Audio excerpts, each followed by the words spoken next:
कहानी की शुरुआत में हमें एक आदमी दिखाया जाता है जिसका नाम विली हैरोल्ड है। विली आर्मी कैंप से नौकरी छोड़कर भाग रहा है। उसके पीछे कैप्टन जंकर और बाकी के सैनिक भी हैं। वो विली को मारना चाहते हैं और इसीलिए उसका पीछा कर रहे हैं। विली एक बड़े से पेड़ के जड़ों के नीचे छुप जाता है और उसकी जान बच जाती है। विली जंगलों में भूखे प्यासे अपनी जान बचाता हुआ आगे बढ़ता रहता है। आगे जाकर विली को एक सैनिक मिलता है और उसने भी आर्मी छोड़ दी थी। अभी वर्ल्ड वॉर 2 चल रहा है और जर्मन सैनिकों को समझ आ गया है कि वो इस जंग में हारने वाले हैं, इसलिए वो आर्मी छोड़कर भागने लगे हैं। विली और वो सैनिक भी जर्मन आर्मी छोड़कर भाग रहे हैं। एक दिन विली और उसका साथी सैनिक एक घर में चोरी करने के लिए जाते हैं। वो दोनों उस घर से अंडे चुरा रहे थे, लेकिन घर वाले जाग जाते हैं और विली के सैनिक साथी की हत्या कर देते हैं। लोग खाने के लिए दूसरों को मारने के लिए भी तैयार थे। चोरी और लूट की घटनाएं बढ़ने लगी थी और इसी कारण लोग चोरों को मारने लगे थे। अब हालत इतनी बुरी थी कि जर्मन लोग ही एक दूसरे को मार रहे थे। अब विली अकेला ठंड में आगे बढ़ रहा है। एक बार उसे एक जगह पर एक आर्मी की गाड़ी मिलती है। जब वो उसकी तलाशी लेता तो उसमें एक बक्सा मिलता है जिसमें कुछ फल और जर्मन आर्मी कैप्टन की वर्दी है। विली फलों को खा लेता है और कैप्टन की वर्दी पहन लेता है। वो वहीं खड़ा रहता है और एक जर्मन सैनिक आता है जो उसे कैप्टन समझ लेता है। विली खुद को ऐसा दिखाता है जैसे वो वाकई कैप्टन है। उस सैनिक ने विली से कहा कि वो तुरंत उसकी गाड़ी को ठीक कर देगा। कुछ ही देर में वो गाड़ी को ठीक कर देता है और दोनों साथ में वहाँ से निकल जाते हैं। ये दोनों अब रात को एक बार में जाते हैं। विली को कैप्टन की वर्दी में देख वहाँ के लोग शांत हो जाते हैं। विली लोगों से बात करने की कोशिश करता है, लेकिन सभी चुप रहते हैं। जर्मनी के आम लोग जर्मन सेना और सरकार के खिलाफ थे, क्योंकि लोगों का घर, उनका पैसा, उनका करियर सब बर्बाद हो गया।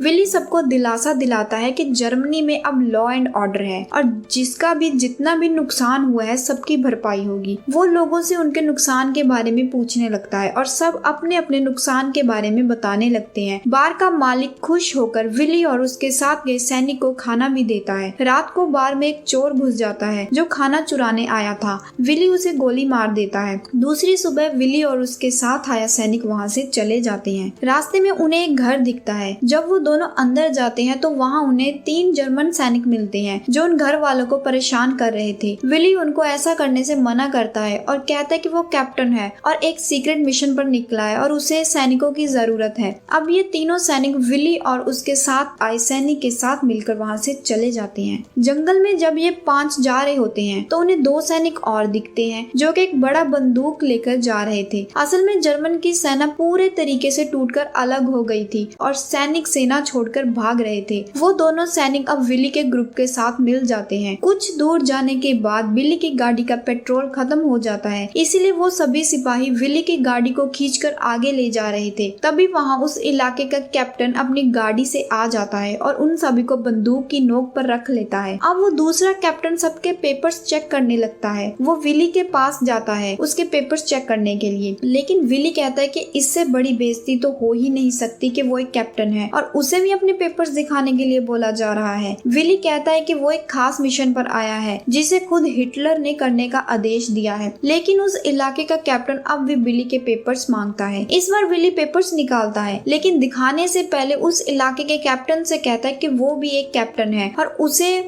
उसके भी पेपर्स देखने हैं। ये सुनकर उस इलाके के कैप्टन को भरोसा हो जाता है कि विली एक कैप्टन है। उस इलाके का कैप्टन बताता है कि आजकल लुटेरे यूनिफॉर्म पहनकर लोगों को लूटने चले आते हैं, इसलिए उसे पेपर्स देखना पड़ता है। विली कहता है कि सबसे पहले वो उन लुटेरों को पकड़ने में वहाँ के कैप्टन की मदद करना चाहता है। अब सब मिलकर वहाँ के आर्मी कैंप में पहुँचते हैं, जहाँ हम कैप्टन जंकर को देखते हैं। कैप्टन जंकर को पता चलता है कि हिटलर ने विली को किसी सीक्रेट मिशन के लिए भेजा है। कैप्टन जंकर विली को कहता है कि उसने विली को पहले कहीं देखा है, लेकिन उसे याद नहीं है कि कहाँ देखा है। वो ये भी कहता है कि वो जल्द ही याद कर लेगा कि उसने विली को कहाँ देखा था। कैप्टन जंकर भूल गए होते हैं कि कुछ समय पहले वो विली को मारने की कोशिश कर रहे थे। अब ये सब प्रिजनर्स कैंप जाते हैं। वहाँ लीडर कार्ल को लगता है कि विली कैदियों के कोर्ट मार्शल के लिए आया है। कैप्टन जंकर उसे बताता है कि विली एक सीक्रेट मिशन के लिए आया है और उसे हिटलर ने भेजा है। कार्ल विली को बताता है कि वहाँ के कैदियों ने लोगों को बहुत परेशान किया है और आम लोगों के घरों में चोरी करते हैं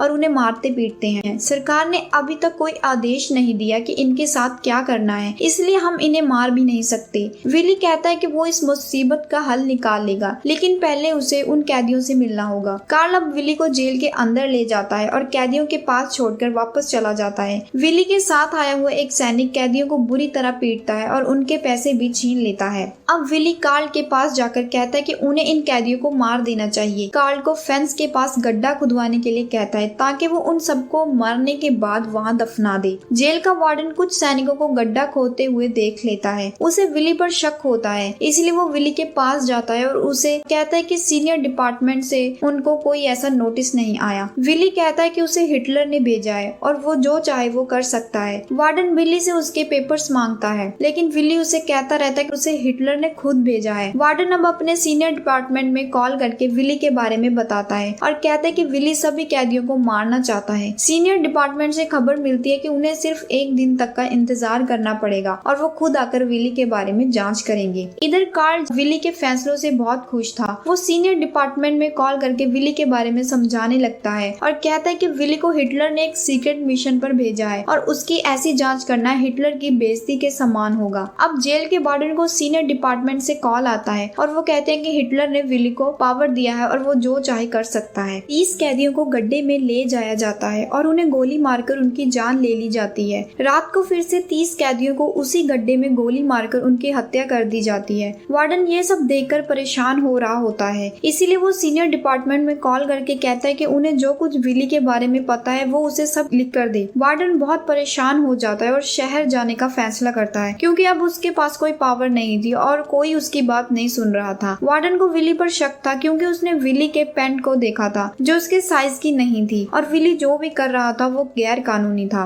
इधर विली बहुत खुश होता है, इसलिए वो सभी को पार्टी देता है। सभी सैनिक उस पार्टी का आनंद लेते हैं और तभी कुछ सैनिकों में लड़ाई हो जाती है। जब विली बाहर जाता है तो उसे बाकी बचे हुए कैदी दिखते हैं। वो उनके हाथ पैर बढ़वा देता है और उन्हें भी गोली मार देता है। जिन कैदियों को विली ने मारा था वो सभी आर्मी से भागकर आए थे और वो लोगों पर अत्याचार करते थे। अचानक ही दुश्मन देश की सेना उस कैंप पर बम गिरा देती है जिससे कई लोग मारे जाते हैं, लेकिन विली और उसके कुछ साथी बच जाते हैं। अब विली अपने साथियों को अच्छे अच्छे पोस्ट देता है और वो सब विली की हर बात मानते हैं। वो सब शहर जाते हैं जहाँ वो आम लोगों को लूटने लगते हैं। वो सब शहर के एक होटल में रुकते हैं। उसी दौरान विली की उसके एक आदमी से बहस हो जाती है, इसीलिए वो उसे मौत की सजा सुना देता है। विली ने अब अपना एक खुद का कोर्ट बना लिया था जिसका जज वो खुद था। एक दिन जर्मन सेना उस होटल की तलाशी लेने लगती है और तभी विली और उसके साथी पकड़े जाते हैं। उनको कोर्ट में ट्रायल के लिए ले जाया जाता है, लेकिन विली को कोई सजा नहीं मिलती क्योंकि जज कहते हैं कि विली ने सब कुछ अपने देश के हित में किया है, लेकिन विली को बर्लिन जाकर फ्रंट लाइन में दुश्मनों से लड़ना होगा। विली बर्लिन नहीं जाना चाहता, इसलिए वो वहाँ से मौका देखकर भाग जाता है। अब हम विली को जंगल की ओर भागते हुए देखते हैं। आखिर में हमें पता चलता है कि 23 मई 1945 को विली को एक घर में रोटी चुराते हुए पकड़ लिया गया था। विली को जेल में डाल दिया गया। 14 नवंबर 1946 को विली और उसके 6 साथियों को फांसी से लटका दिया गया। यह मूवी एक सच्ची घटना पर आधारित है जिससे हम जर्मनी की सरकार के बारे में जानते हैं और ये भी जानते हैं कि तब उनकी सरकार कैसे लोगों से पेश आती थी। यहीं पर यह कहानी खत्म हो जाती है।